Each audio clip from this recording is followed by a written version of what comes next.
राधे राधे। जय श्री कृष्णा। आज की कथा में आप सभी भक्तों का हार्दिक स्वागत है। भगवान श्री कृष्ण आपकी समस्त मनोकामनाओं को पूर्ण करें। आज है 11 मई 2026 और दिन है सोमवार। और आज आप सुनेंगे ज्येष्ठ मास की कथा का 10वां अध्याय। इससे पहले के सभी अध्याय सुनने के लिए आप सभी भक्तों का बहुत बहुत आभार। और अब भगवान श्री कृष्ण का ध्यान करके आज की पावन कथा का प्रारंभ करते हैं। बेन ने कहा, हे भगवान, हे देव देवेश्वर, आपने मुझ पर कृपा करके भार्या तीर्थ, परम उत्तम तीर्थ है, परम पुण्यदायी मात्र तीर्थ का वर्णन किया। एवं आप मुझ पर प्रसन्न होकर गुरु तीर्थ की महिमा बताइए। भगवान श्री विष्णु कहते, हे राजन, गुरु तीर्थ बड़ा उत्तम तीर्थ है, मैं उसका वर्णन करता हूँ, तुम ध्यानपूर्वक सुनो। गुरु के अनुग्रह से शिष्य को लौकिक आचार व्यवहार का ज्ञान होता है, विज्ञान की प्राप्ति होती है और वह मोक्ष प्राप्त कर लेता है। जैसे सूर्य संपूर्ण लोकों को प्रकाशित करते हैं, उसी प्रकार गुरु शिष्य को उत्तम बुद्धि देकर उनके अंतर जगत को प्रकाशपूर्ण बनाते हैं। सूर्य दिन में प्रकाश करते हैं, चंद्रमा रात्रि में प्रकाशित होते हैं और दीपक केवल घर के भीतर उजाला करते हैं। परंतु गुरु अपने शिष्य के हृदय में सदा ही प्रकाश फैलाते रहते हैं। वे शिष्य के ज्ञान अज्ञान में अंधकार का नाश करते हैं। अतः शिष्यों के लिए गुरु ही सबसे उत्तम तीर्थ है। यह समझकर शिष्यों को उचित एवं कि वह सब तरह से गुरु को प्रसन्न रखे। गुरु को पुण्यमय जानकर मन, वाणी और शरीर तीनों ही क्रियाओं द्वारा उनकी आराधना करता रहे। हे श्रेष्ठ भार्गव, वंश में उत्पन्न महर्षि च्यवन मुनियों में श्रेष्ठ थे। एक दिन उनके मन में यह विचार हुआ कि इस पृथ्वी पर कब ज्ञान संपन्न होगा।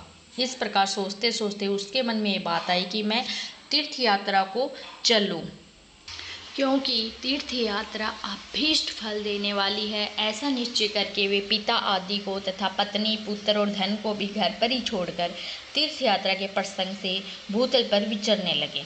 मुनीश्वर च्यवन ने नर्मदा, सरस्वती तथा गोदावरी आदि समस्त नदियों और समुद्रों के तट की यात्रा की। अन्य क्षेत्रों, संपूर्ण तीर्थों तथा पुण्यमय देवताओं के स्थानों में भ्रमण किया। इस प्रकार यात्रा करते हुए वे ओंकारेश्वर तीर्थ में आए और एक बरगद की शीतल छाया में बैठकर सुखपूर्वक विश्राम करने लगे। उस वृक्ष की छाया ठंडी और थकावट को दूर करने वाली थी, तो मुनि श्रेष्ठ च्यवन वहां लेट गए और लेटे लेटे ही उनके कानों में पक्षियों का मनोहर शब्द सुनाई पड़ा, जो ज्ञान और विज्ञान से युक्त था। उस वृक्ष के ऊपर अपनी पत्नी के साथ एक दीर्घजीवी तोता रहता था, जो कुंजल के नाम से प्रसिद्ध था। वह तोता बड़ा ज्ञानी था। उसके उज्ज्वल, समुज्ज्वल, विज्वल और कवि जलीय 4 पुत्र थे। चारों ही माता पिता के बड़े भक्त थे। वे भूख से व्याकुल होने पर चारा चुगने के लिए पर्वतीय कुंजों और समस्त द्वीपों में भ्रमण किया करते थे। पर्वतीय कुंजों और समस्त द्वीपों में भ्रमण किया करते थे। उनका चित्त बहुत एकाग्र था। संध्या के समय मुनिवर च्यवन के देखते देखते ही वे चारों तोते अपने पिता के सुंदर घोंसले में आए और वहां आकर उन सब ने माता पिता को प्रणाम किया और उन्हें चारा निवेदन करके उनके सामने खड़े हो गए। तत्पश्चात अपने पंखों की शीतलता हवा से माता पिता की सेवा करने लगे। कुंजल पक्षी अपनी पत्नी के साथ भोजन करके जब तृप्त हुआ, तब पुत्रों के साथ बैठकर परम पवित्र दिव्य कथाएं कहने लगा।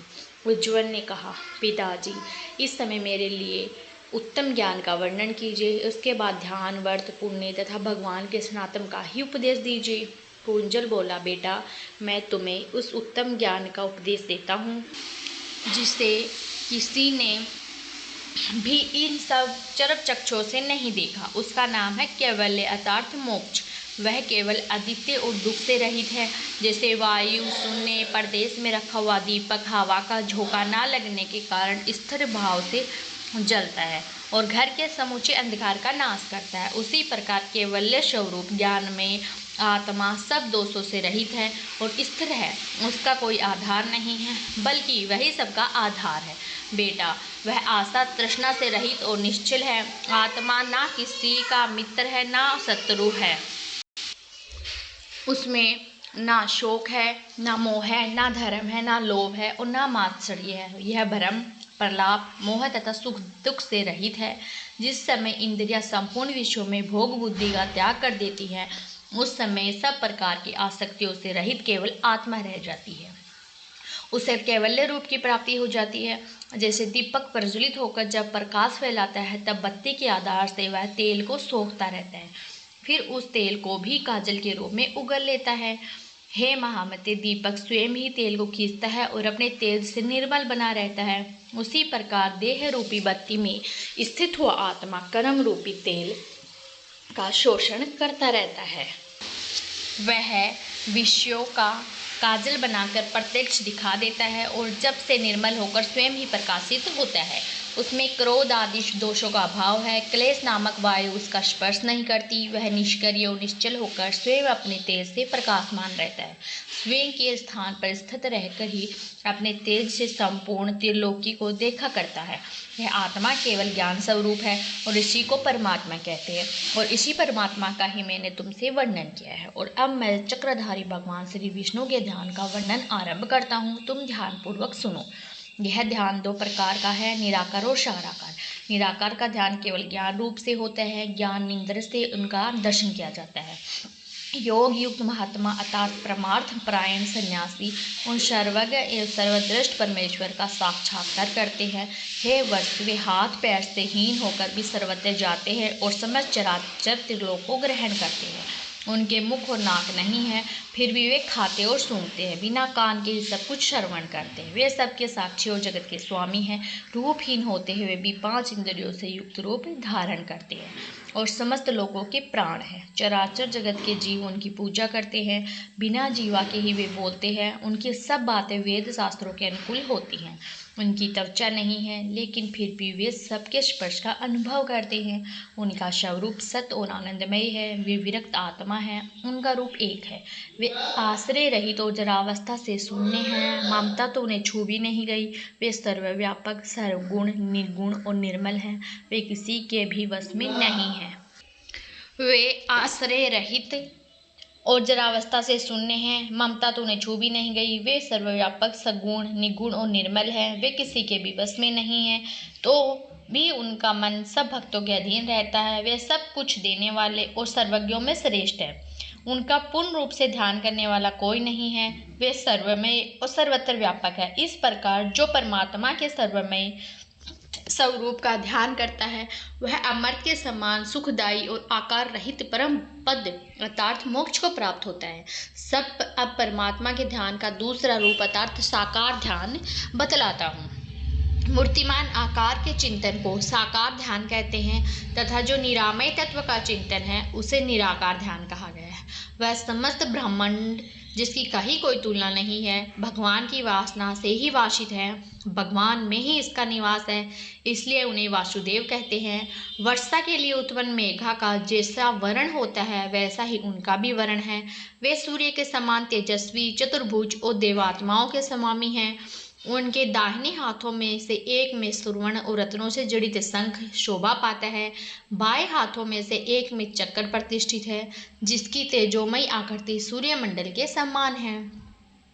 कौमोदगी गदा जो बड़े बड़े असुरों का विनाश करने वाली है, उन परमात्माओं के दूसरे बाएं हाथ में सुशोभित है तथा उनके उस दूसरे दाहिने हाथ में सुगंध पूर्ण महान पद्म शोभा पा रहा है। इस प्रकार आयुधों सहित भगवान कमलापति का ध्यान करना चाहिए।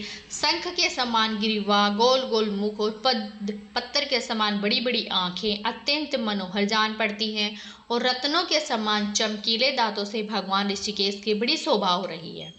उनके घुंघराले बाल हैं, बिंबा फल के समान लाल होठ हैं तथा मस्तक पर धारण किए हुए किरीट से कमल नयन श्री हरि अत्यंत सुशोभित हो रहे हैं। विशाल रूप, सुंदर नेत्र तथा कौस्तुभ मणि से उनके कांत बहुत बढ़ गई हैं। सूर्य के समान तेज से प्रकाशित होने वाले कुंडल और पुण्यमय श्रीवत्स चिन्ह से श्री हरि सदा दे दीपमान दिखाई देते हैं। उनके श्याम विग्रह पर बाजूबंद कंगन और मोतियों के हार नक्षत्रों के समान छवि पा रहे हैं। इनसे सुशोभित भगवान विजय पुरुषों में सर्वश्रेष्ठ जान पड़ते हैं और सोने के समान रंग वाले पीताम्बर से गोविंद की सुषमा और भी बढ़ गई है।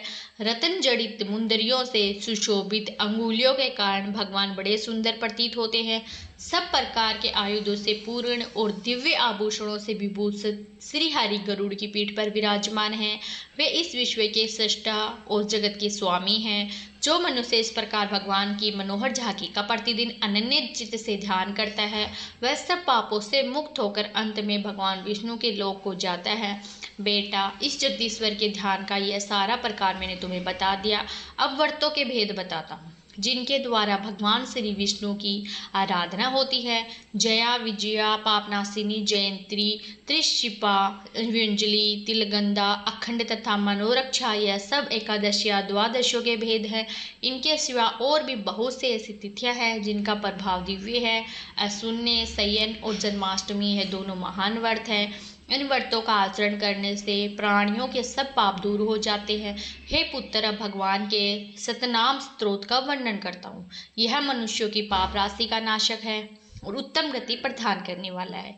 भगवान विष्णु के सतनाम स्तोत्र के ऋषि ब्रह्मा, देवता, ओंकार तथा छंद अनुष्टुप हैं। संपूर्ण कामनाओं की सिद्धि तथा मोक्ष के निमित्त इसका विनियोग किया जाता है।